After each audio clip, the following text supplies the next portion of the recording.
So, hello, my name is John Solomon. We know that, John. Okay. And I'm doing analysis over the Erlking. So some background for this piece.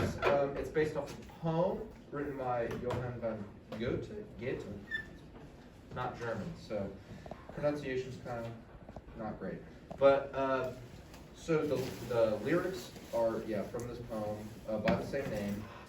It was composed by Franz Schubert in 1815, so he's like 18 or 19 years old. And it's for solo voice and piano, and there's 4, kind of 5 characters throughout this piece. So while analyzing this, I kind of had to look at it from a different lens in the form of programmatic lensing. The music itself is through composed. The music never repeats itself. It's constantly different. Different keys, different all the things. But it uses these 4 or 5 characters. So there's the father, the son, the narrator, and the Erlking. And so a little background, I think everyone knows the story of the Erlking. So the Erlking is this Grim Reaper-like character trying to get the son who's riding with his father on horseback to find help. And then the narrator kind of tells what's going on at the beginning and the end.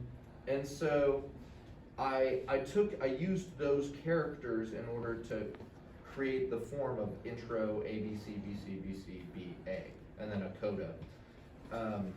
The intro is just piano, which I'll talk about a little later. So I guess if you looked at it from both things programmatically, it would be a rondo. But I think in doing that, you're kind of ignoring the music. So musically, it is through composed, but as I said, going through the analysis, I looked at it programmatically to get that. So this is the kind of main thing I wanted to talk about, is some points of interest. So the role of the piano, Schubert, for historical context, Schubert was kind of the first composer to use the piano more so than just accompaniment. It was kind of its own thing.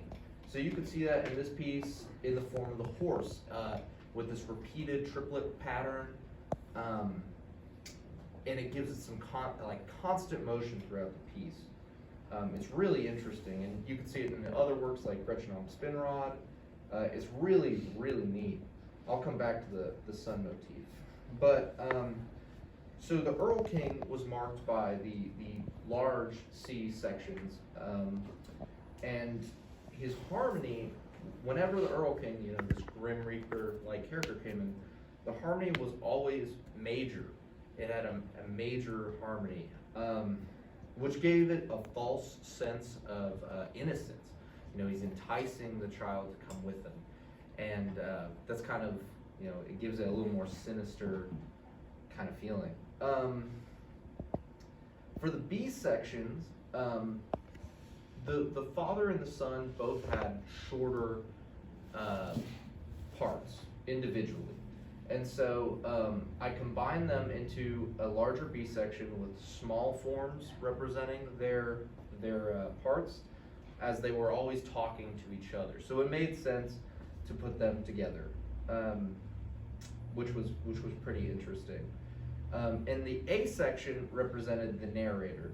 The narrator, his sections were very stable. The keys, tempos, all of it was real. It's real kind of spot on. He really gives a feel for what the piece is, and he also ends the piece, as you saw. He's at the beginning and the end, to kind of wrap it up. Now, the sun motif, oh geez, see if this works,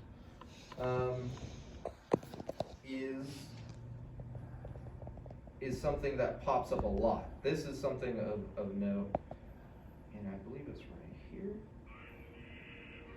That's okay. Sorry.